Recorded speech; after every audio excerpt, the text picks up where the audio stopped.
Muy buenas tardes, bienvenidos a una nueva edición de nuestro programa, 11ª temporada en el aire ya de Prevención TV. Hace unos cuantos programas que venimos hablando de factores de riesgo. Hemos hablado ya de diabetes, hemos hablado de colesterol, triglicéridos, en fin, hipertensión. Pero bueno, usted se preguntará a veces de qué forma se evalúa todo esto. En general mediante análisis, así que luego de un breve corte estamos con Javier desglosando qué es eso del laboratorio.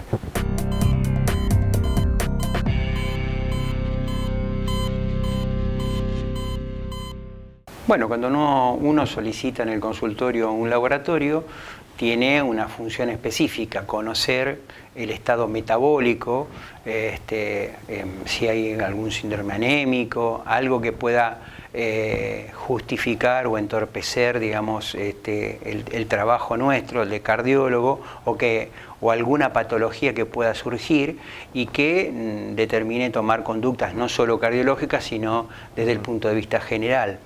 Entonces, lo que vamos a hacer hoy es tratar de desglosar un poco el laboratorio, para qué pedimos determinadas determinaciones, cuál es el objetivo del pedido de esas determinaciones y qué implicancia tienen desde el punto de vista de la conducta terapéutica que asumimos en función de los resultados del laboratorio.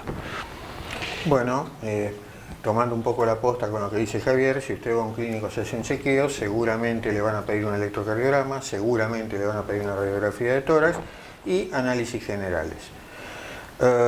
Si usted, no existiendo alguna otra patología que justifique, por supuesto, algún otro tipo de pedido. Si usted va a un cardiólogo, probablemente la placa de tórax está igual, el electrocardiograma, si el cardiólogo no lo conoce, también es rutina. Es casi de rutina, por supuesto. En el examen cardiológico usted va a agregar dos cosas que el clínico normalmente no pide, que es una ecografía de corazón, un ecodoppler y una prueba de esfuerzo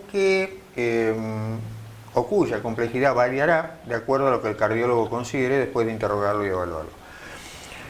Y el cardiólogo también le va a pedir análisis, ¿no? Y como bien plantea Javier, uno plantea en general o mira los análisis de la parte general que ya ha pedido el clínico y uno además se dedica a evaluar fundamentalmente la parte metabólica.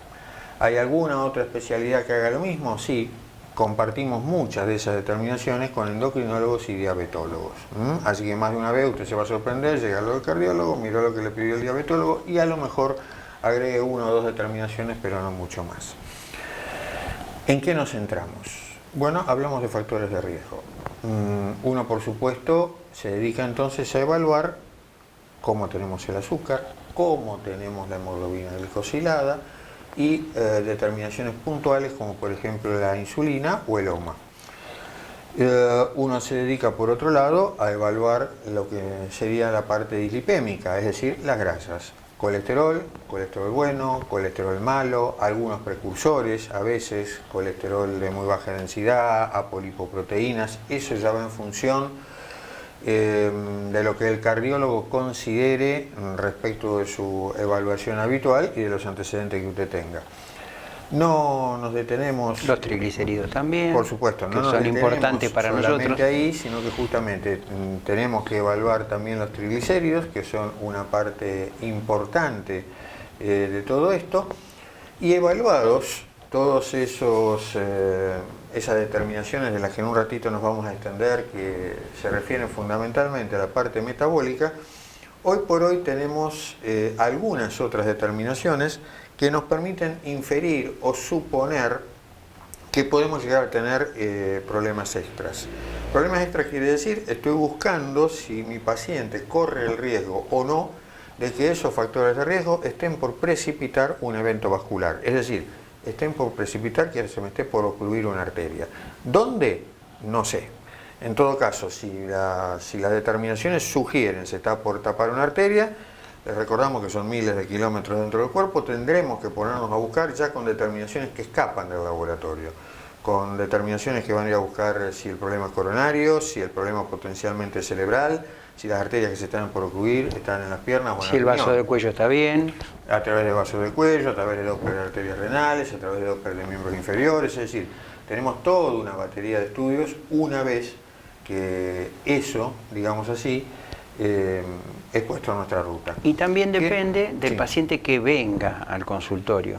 O sea, un paciente que ya se sabe diabético, que es tabaquista, que no pudo dejar el cigarrillo y demás, es un paciente potencialmente sumamente peligroso para enfermedad cardiovascular.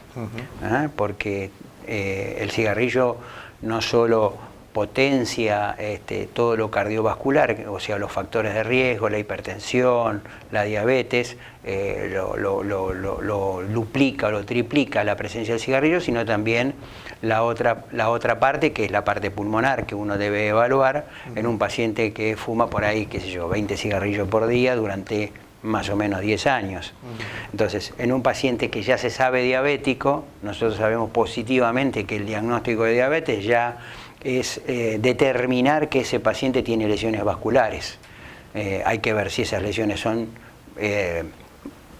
para seguir con tratamiento médico o son lesiones que requieran ya algún tipo de intervención desde el punto de vista de solucionar alguna obstrucción arterial en cualquier territorio que sea.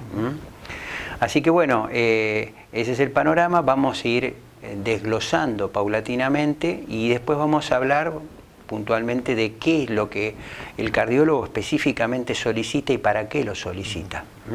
Bueno, volvemos entonces a la primera parte, antes de hablar justamente de qué pide el cardiólogo. Esa primera parte de la que hablábamos es de los factores de riesgo. Entonces, hablamos de azúcar. Azúcar, lo primero que uno mira es la glucemia. La glucemia es la determinación que a usted le hacen del azúcar de ese día, después de por lo menos, aunque para la glucemia son necesarias 8, como uno pide triglicéridos, en general el periodo de ayuno es de 12. Ese valor llega hasta 110 como un valor máximo, pasado lo cual uno ya puede empezar a hablar de resistencia a la insulina, y si uno toca 126 al menos 3 veces, entonces está pensando ya en que el paciente directamente cursa una diabetes. Puede ocurrir, como les recordamos siempre, usted me hace dieta 3, 4, 5 días, el azúcar ese día le va a dar muy bien, pero cardiólogos, clínicos, diabetólogos tenemos un arma dentro de ese mismo laboratorio para saber si las cosas van realmente bien o no, que es lo que se llama hemoglobina glicosilada. ¿Qué valor tiene esta hemoglobina glicosilada? Bueno, ni más ni menos que hablarnos del azúcar de los últimos 3 meses. Entonces, es una determinación que tiene un valor fundamental, mucho más importante por allí que el valor aislado de una glucemia, que puede estar baja en forma artificial porque me propuse en una semana hacer dieta para que diera bien, o porque puede estar anormalmente alta porque hay una descarga adrenérgica importante el día que yo voy a sacarme sangre y tampoco sea real. Entonces, la hemoglobina glicosilada a nosotros nos orienta de la conducta del paciente y cómo ha ido evolucionando esa glucemia los últimos 3 meses. Hay valores, si lo querés refrescar. Sí. Cuando hablamos de valor normal, es hasta 6 es el valor normal de la hemoglobina glicosilada. Todo lo que esté por encima de 6 en hemoglobina glicosilada, ya estamos entrando en el terreno de la diabetes.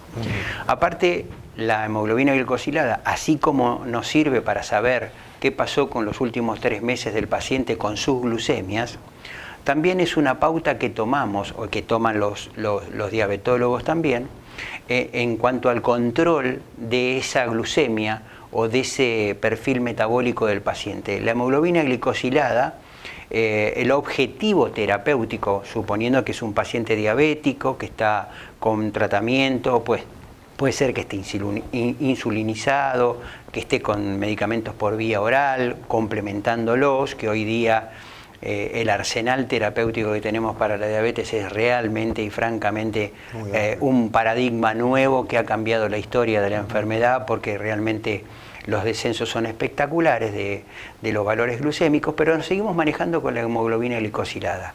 Suponiendo que ese paciente hizo un debut diabético, qué sé yo, y por ahí llegó a 9, a 9,5, 8,5, el objetivo es tenerlo en 7 o menos de 7. Pero el objetivo principal para saber si nosotros estamos haciendo bien las cosas y el paciente se está cuidando, por otro lado, a través de la actividad física, en la dieta, en todas las recomendaciones que uno le hace al paciente diabético, porque sabe que es un paciente con una predisposición a la enfermedad vascular muy importante, nos sirve como parámetro de si estamos haciendo bien las cosas, desde el punto de vista terapéutico y el paciente en su cuidado personal. Ese valor es 7. Y si está abajo de 7, mucho mejor control. El tema puntual es que los cardiólogos nos quedamos con 7 en general, y preferimos por ahí glucemias un poco elevadas, por encima de 110, 120, 125. Hablo de un paciente diabético, un paciente no diabético es otra historia. En el caso del paciente diabético, valores de 120, 125 de glucemia no van a empeorar el cuadro de su enfermedad, no van a empeorar el curso y evitan de alguna manera las hipoglucemias. Las hipoglucemias, en el caso de que el paciente sea diabético y además coronario, pueden significar una situación de altísimo riesgo para ese paciente. Entonces preferimos glicosiladas en 7, glucemias apenas un poco más alta que lo normal, de manera de asegurarnos de que ese paciente no tenga contratiempos en este sentido. Por eso nos quedamos con esos valores. Bueno, vamos a breve corte y continuamos con el programa. Seguimos hablando de el laboratorio y de qué implicancias tienen determinadas determinaciones que nosotros podemos obtener. Breve corte y continuamos con el programa.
Bueno, regresamos del corte, estábamos hablando de la hemoglobina glicosilada, lo importante que resultaba, eso lo hablamos en el primer bloque, lo importante es que cuando nosotros estamos frente a un paciente diabético, el objetivo terapéutico está en 7, como para tener una glucemia relativamente controlada, no altísima, sino al contrario, dentro de un rango bastante aceptable de normalidad, pero bueno, el cuco de todo esto y muchas veces la farmacología que hoy día, esos fármacos nuevos que han salido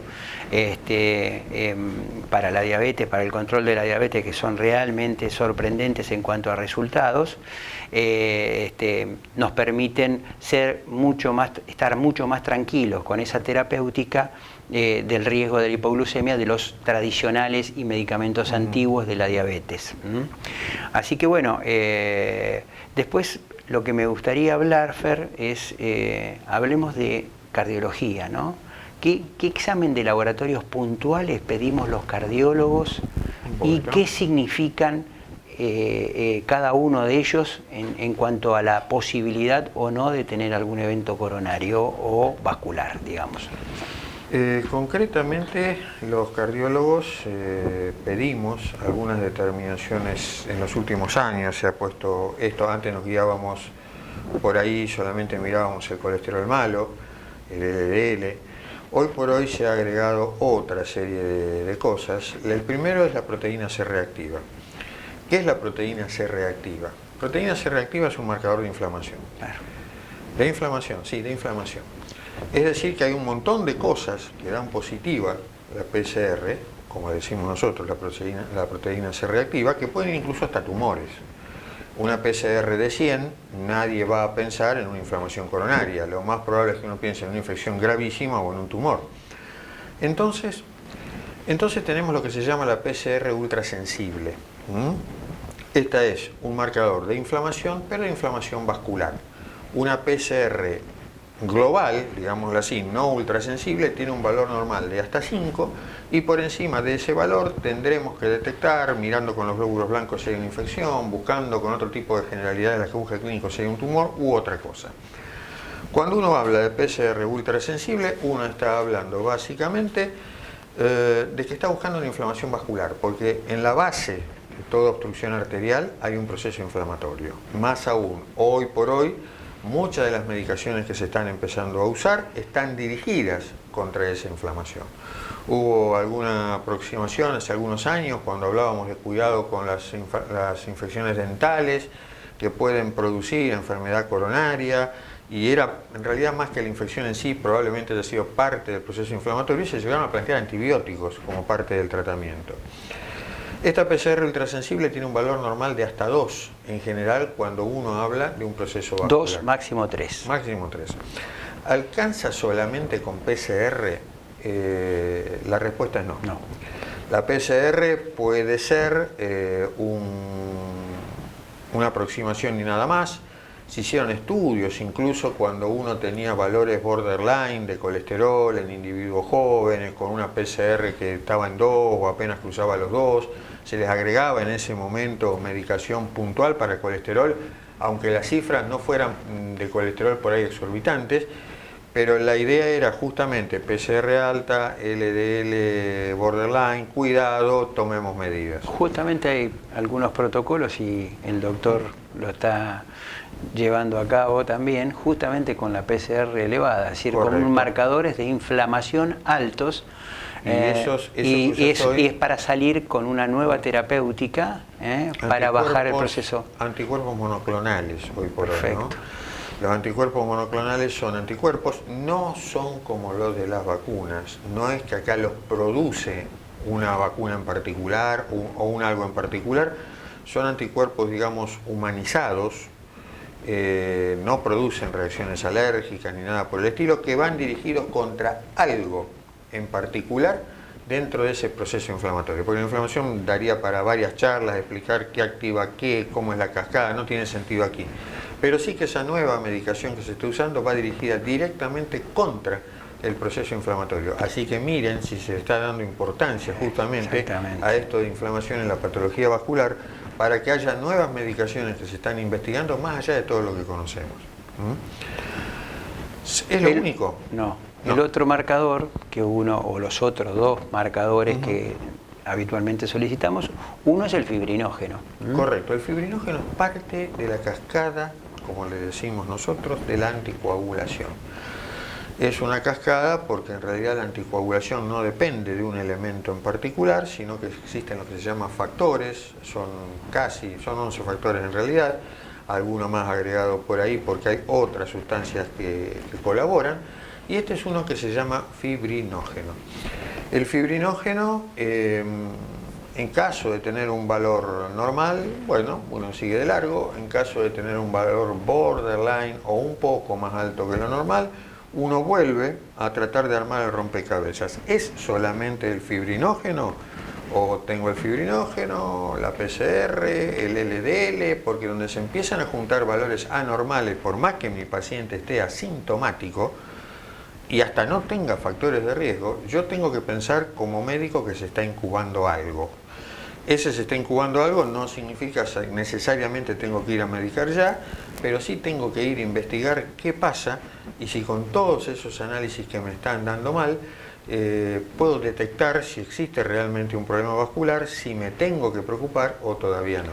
Y si existe dentro de estos laboratorios especiales para apuntalar la búsqueda de detectar a través del laboratorio alguna posibilidad de algún evento, nos faltaría algún marcador que me diga el lugar. Y ese marcador que nosotros solicitamos con el fibrinógeno, la PCR ultrasensible, se llama homocisteína. Correcto. ¿Qué habla la homocisteína? De la ubicación en el aparato cardiovascular. No me dice puntualmente dónde, ni en el corazón, ni en las piernas, ni en el cuello, pero sí me está marcando el aparato cardiovascular. Resumiendo un poco lo que dijo Fernando, tenemos un marcador de coagulación, que es el fibrinógeno, que si está elevado nosotros ya nos puede traer alguna sospecha de que podemos tener alguna trombosis en algún lado. Si a ese fibrinógeno elevado que tiene la facilidad para hacer exactamente trombosis. Tal vez la trombosis no esté, no pero existe. la facilidad está. Esto es como que tengo la mecha y si algo aproxima al fuego, vamos a tener un problema. Entonces, simplemente cuando uno habla de fibrinógeno está hablando por ahí, está elevado, cuidado, tiene facilidad para hacer trombos. Ahora, si a ese fibrinógeno elevado nosotros le agregamos una PCR por encima de los valores normales, ya tenemos un marcador de coagulación alterado y un marcador de probable inflamación, no sabemos dónde todavía, que nos está marcando dos cosas importantes. Lo que habría que ver si también la homocisteína, que es un marcador del aparato cardiovascular bien elevado, entonces tengo los tres elementos, fibrinógeno, homocisteína y la PCR ultrasensible, que me están indicando que probablemente nuestro paciente pueda llegar a tener algún evento. Entonces nosotros tenemos que actuar en consecuencia. ¿Qué es actuar en consecuencia? Es tratar de buscar ese evento antes de que ocurra. Valor normal del fibrinógeno, que depende del laboratorio, en general es hasta 4, puede ser un poco más, 4,20, 4,30, depende del laboratorio. Valor normal de la homocisteína en general es hasta 15. ¿Hay más marcadores? Sí, pero esto ya no es... hay cosas que pedimos concretamente los cardiólogos. Sí, pero esto ya no es buscando si se me puede ocurrir un paciente. Esto de lo que voy a hablar ahora, tengo una duda. ¿Se tapó la arteria o no? Este señor que me está contando que le duele el pecho, ¿tiene realmente un problema coronario o no? Ustedes saben que antes teníamos, cuando alguien internaba a un paciente con un infarto agudo del miocardio, se le pedían algo que se llamaban las enzimas cardíacas, que había un tiempo mínimo de unas cuantas horas para hacer diagnóstico, si el electrocardiograma no nos acompañaba o alguna otra cosa no nos acompañaba. Hoy por hoy, si el paciente viene con dolor, uno tiene algo muy rápido que se llama troponina.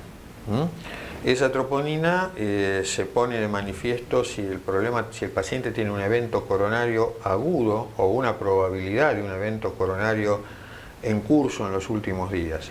El valor, cuanto más alto, por supuesto, más nos aproxima al infarto agudo de miocardio. Varía porque hay distintos tipos de troponina y distintos tipos valores en general, dependiendo de esto, pero en general si uno encuentra una troponina alta, es para pensar directamente, bueno, tiene un problema coronario, lo que me está contando el dolor en estos días no me da mucho más tiempo, y en general el estudio que sigue una troponina positiva directamente es un cateterismo. Por eso que ese paciente, una vez con una troponina elevada, automáticamente ya queda internado y en función de lo que nosotros vayamos viendo en el electrocardiograma, en un ecocardiograma que le podemos hacer en el momento, si tenemos la posibilidad para ver algo de la motilidad parietal y orientarnos ya hasta dónde está el problema, pero sí tenemos que tener un gabinete de hemodinamia donde esa troponina que está alta, sumado a los otros tres marcadores que nosotros decimos, los pedimos de rutina, no en la urgencia.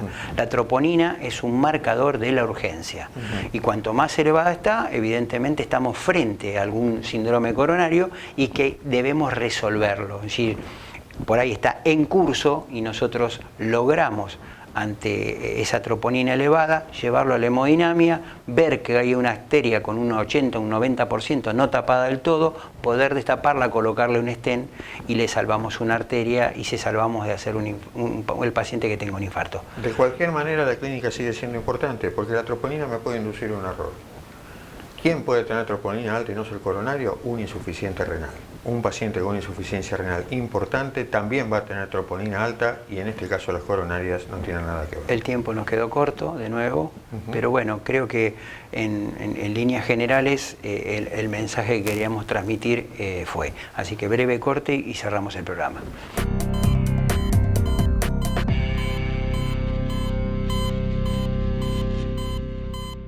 Bueno, terminamos así con la edición de hoy. Esperamos que hayan entendido un poco la mente de un cardiólogo. Si no han entendido por ahí, esperamos que puedan volver a mirar el programa si quieren entenderlo por qué. Pero si entienden cómo pensamos, ya con eso yo ya me doy por satisfecho. Así que no queda más nada por decir, más que agradecerles la fidelidad, que sigan ahí ustedes y nuestros sponsors. y los esperamos dentro de 7 días.